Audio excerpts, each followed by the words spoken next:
Welcome back to another episode of FarmLand. It's a testing time for everyone at the moment, but don't worry, we will continue to bring you the latest news and videos each week. While we may have to change how we do things, we will still bring you the latest information. Here's what's coming up. We talked to Jimmy Walsh of Leinster Marts about 50 years in business. FCI'S Mike Moroney talks carbon taxes and their impact on agri contractors. Calibrating your seed drill is essential and should be carried out between crops, varieties and seed batches. Here's a step-by-step guide to the process. Jimmy Walsh has been Mart Manager of Kilcullen for decades and has seen many changes in cattle sales over the years.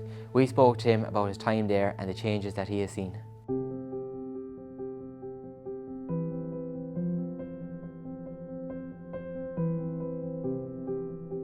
I was in the bank last week and the manager was able to tell me that we were the oldest account holder. The account was put in AIB in Carlow, or Munster and Leinster as it was then, in 1958, and they had a lot of canvassing to get that account. But anyway, quite seriously, that's the length of time, my own length of time in it. I near enough joined from college a few years ago, a good few years ago. You know, the Herefords faded off the scene for quite a few years, and very traditional cattle. And when all the slatted units were being built and all that kind of thing was going on, the guys that were in the feeding game wanted to be putting big frames of continental cattle, you know. They were turning out bullocks that were 700, 800 and 900 kilos live weight. You weren't going to be doing that with Herefords. You were going to leave them out under a bush all winter. So the Herefords kind of went out of, I won't say they went out of fashion, but they weren't as in demand as what the Continentals were, you know.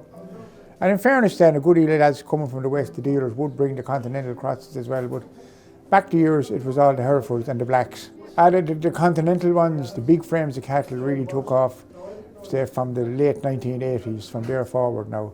The traditional cattle are back in fashion, if you want to call it that, but definitely Hereford cattle and the black Angus cattle, even, you know, even we see quite a few shorthorns now. And I tell you what we see, we even see a few Galloways knocking around. But leaving that aside though, the Herefords, because there's a bonus and a premium for the beef afterwards, and the same with the Anguses, and to have the little niche clubs and things like that, oh certainly they're very, very much in demand. And the other thing, obviously, with the growth in the dairy herds, you're more likely to get a lot more Herefords and a lot more Anguses.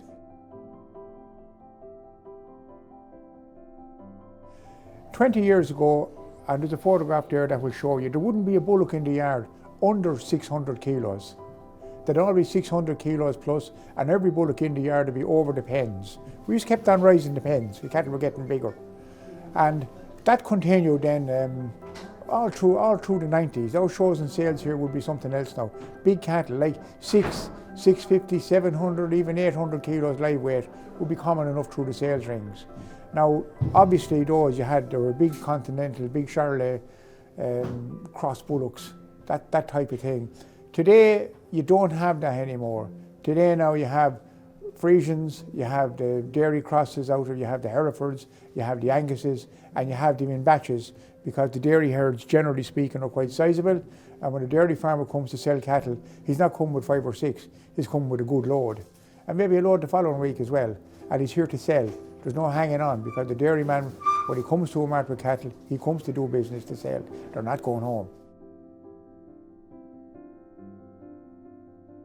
Today or any other day out there, there would be 3/4 of the stock in the yard would probably be out of dairy herds. There'd be Anguses and Herefords, and you might get some Auerbachs. You might get some of the other breeds, but generally speaking, that's what you'll get. And then you will have the suckling farmer, which unfortunately is a diminishing group. The suckler farmer with the big cattle, that is, that's coming in with the very, very well done cattle, they are diminishing. And like most marts, we would have done a lot of pretty serious clearance sales for some of those good suckling herds, those beef suckling herds over the years. And now we're at the point where the growth in the dairy herd has replaced those numbers.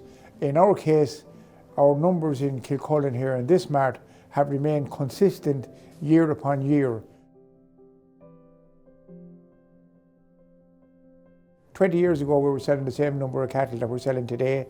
The difference is in the quality of what we're selling. The average price of a bullock here in Kilcullen used to be about 1100 or thereabouts. The average price today is probably about maybe 900. And that is because it's a different type of animal you're selling out of the dairy stock. Have a look around and you'll see all the better farmers that are in dairy and that are newcomers. They were all suckler farmers before that. So they're good farmers and they're transferring their skills into a new area, and thankfully we're still getting them. We have a calf mart in our sister company, in our sister mart in Carlow. We have a calf sale on a Monday that absorbs a good bit from the area. From selling 200 calves a week, we're selling 500 calves a week. So that's how the thing has turned around. The turnovers in the mart are no different now than what they were 30 years ago. The cattle numbers are a bit less than what they were then, but the reason the turnover is no different is because the prices haven't changed, you know. A good beef bullock today is no different in price than he was 20 years ago. In this week's how-to video, Siobhan Walsh examines how to calibrate a seed drill with Derek Delahunty from Limkin. He was setting up a new drill for M&J Contracting in County Cork.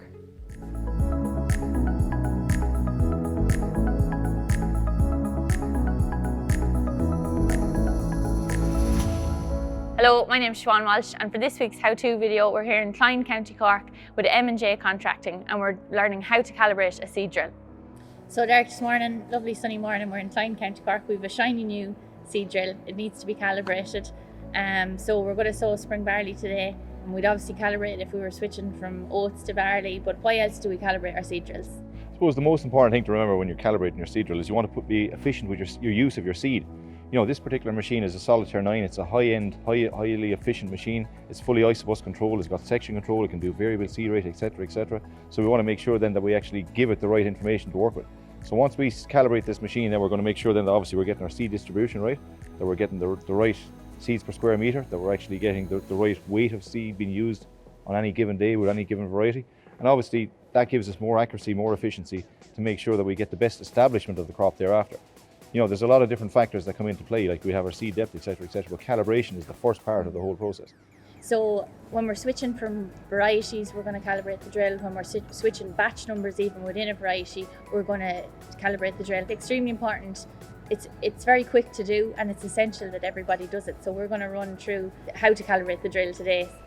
Okay, so like Siobhan, once we had the information that you've given me there with regards to the 1,000 grain weight, etc. So 1,000 grain weight at 50, yeah. Target plant count of 300, yeah. and an establishment rate of 85. 85%. So we can put that into the screen. We can put that into the screen. What we'll do first though is we'll check to make sure on the chart on the side of the drill gives us our basic setup for the machine as to where we need it to be for grain, etc. Yeah. So what we'll do now is when we go to the cab, we'll make sure that the spanner setting on the screen is actually set to 1. Okay. 1 is corresponding with grain. So therefore it'll set the motor to a certain speed parameter, okay? So once we have that set up, then the next thing we're going to do then is we're going to put in our 1,000 grain weight information into the calculator. That is going to come back to us with a result.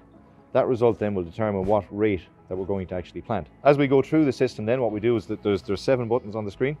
The next button that we want to make sure that we press is number 3, because we want to pre-fill the seed wheels.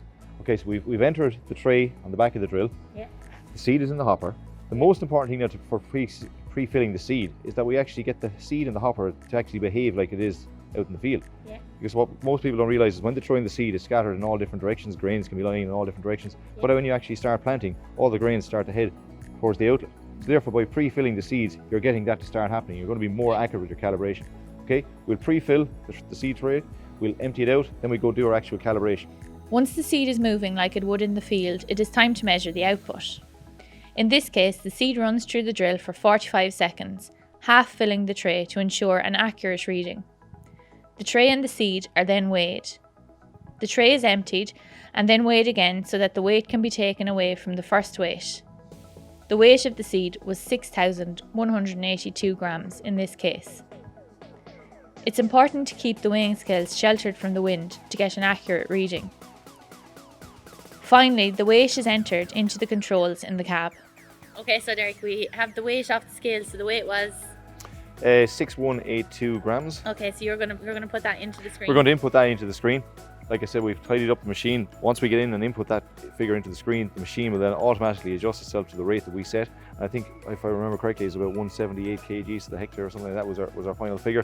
That machine will then adjust itself accordingly with what the input of weight that we have. Okay, and so once that number is in, ready to go. We're ready to go. So put in your tram lines, work away. Set your tram lines and work away. We're ready to go to the field. That's the next step of this machine. So to summarise on how to calibrate a seed drill, so the first thing you need to do is calculate your seed rate. The second step is preparing your drill. The third step is getting the output of your drill. Fourth step, getting the weight of that output and entered into the tractor, and then you can sow away. In our next video, Mike Moroney talks about carbon taxes and why they are a cause for concern for agricultural contractors right across Ireland. Mike, thanks for joining us. Mike, the carbon tax is going to be increased to €80 per tonne by 2030. And while farmers are entitled to a refund under their tax system, farm and forestry contractors are excluded from that because they don't have a herd number, yet the contractors do 90% of the work. Down the line, what kind of impact are we looking at here in terms of contractor charges? Well, we're looking, first of all, we have to look at the cost factors, and the costs of doing this are significant in terms of contracting, because we've done some analysis of it, and if somewhere in the region of 500 million litres of ag diesel is consumed in agriculture in Ireland each year, and contractors use about 64-65% of that is used in contractor fleets. So if you take it from that point of view, and then if we think forward that we're now at €20 per tonne of carbon tax, going to be 26 on the 1st of May, but moving to €80 per tonne by 2030. So depending how we look at that, we're looking at a sector industry increasing cost of somewhere in the region of €100 million extra cost by just moving that alone. But some of the examples, if we take it, to break it down into bite sizes that you can understand it, we're looking at a carbon tax component of diesel being somewhere between 13 and 14 cent per litre extra. So at the moment, if depending where you're buying it, it's competitive enough, diesel is costing say around between 60-65 cent a litre plus VAT on top of it. But if we add 14 cent a litre on top of that, now we're looking at a cost significant. That's a quarter increase in the cost just due to the carbon tax by 2030. So that's a very significant difference. And in a guy burning, an average contractor would say self-propelled silage outfit with slurry equipment, generally stuff, that operation would be burning about 150,000 litres a year. So we're looking at that point by 2030, if we get to the €80 per tonne, which per tonne is roughly about 1,000 litres, if we get to that, we're looking at a figure including VAT of about 25,000 extra euro cost on fuel alone. And that cost will be borne by the farmer ultimately? Ultimately it will, because just from the tax point of view, a contractor is not, every business, be they farmer or contracting, can claim their diesel costs as a cost against their business. So it's an input, so it's in terms of your taxation. Farmers have a second opportunity, they have called, so there's double taxation benefits in terms of diesel. So farmers are able to claim a tax credit against the carbon component of their diesel. So to put it simply, if you're using 1,000 litres of diesel on your farm, you're entitled to a tax credit only against your profits of about €20 per 1,000 litres. But that extra component is not available to contractors. And that's a major cause of concern for us, because it puts a contractor who's not registered as a farmer at an advantage versus a contractor who's registered as a business. To get around the issue, the Minister for Agriculture, Michael Creed, has suggested that the farmer supplies the diesel to the contractor. What do you make of that suggestion? Is that a workable solution? It's not a workable solution. It's not a workable solution for a number of reasons, primarily for logistical reasons. Modern silage harvesting outfits, for example, if we take a typical silage system that will be picking up pit silage from the 3rd week of May, we're looking at somewhere in the region of the harvester takes somewhere like 1,200 litres to fill for one day. The loading shovel could take 400 litres for one day. You could have 4 tractors at 250. So now we're into the region of 2,500, 3,000 litres for a day, maybe even excess of that, somewhere in the region of 3,000 litres. So how does a farmer have 3,000 litres available? And does he get the truck oil company to deliver on site, and who pays for it? Or does the contractor depend on what's stored already in the farm? And we don't know how long it's been stored. We have no measure of the quality. And most of the machines now are using AdBlue systems. They're quite technically modern engines. There isn't any room for any error in terms of quality, even the quality of the AdBlue itself. So the products that goes into that tractor must be right. Contractors are a bit reluctant. In some countries, and in particularly if you take the German situation, in parts of Germany, contractors are doing double invoicing. So they invoice the farmer for work and then they send them an invoice for diesel. And that farmer can claim the tax credits on the diesel invoice from the contractor. But that means double invoicing. Bit complicated to do, and we did suggest it to the Revenue Commissioner people. They particularly don't want to get second invoicing from contractors. It's enough to have one invoice for the contractor service. What about having a herd number? Would that be something that contractors could consider to get around it? Yeah, most contractors would like to have a number, and we've talked to the Department of Ag, Finance and the Revenue Commissioners about creating a register of agricultural contractors so that contractors who are on the register will be entitled to claim the equal tax credits as farmers, because they are doing 90% of the work and they're burning nearly 70% of the diesel that's burnt in agriculture. But there seems to be a reluctance to do that on the part of the government at the moment. But we believe that if there was a register, it would help both in terms of the carbon tax, it would help both in terms of general taxation and awareness, and would create a more level playing pitch for everybody. We'll leave it there, Mike. Thanks for joining us. That's all for this week. You can find out all our latest news on the Agriland app and at agriland.ie. Keep safe during these turbulent times, and we'll see you soon.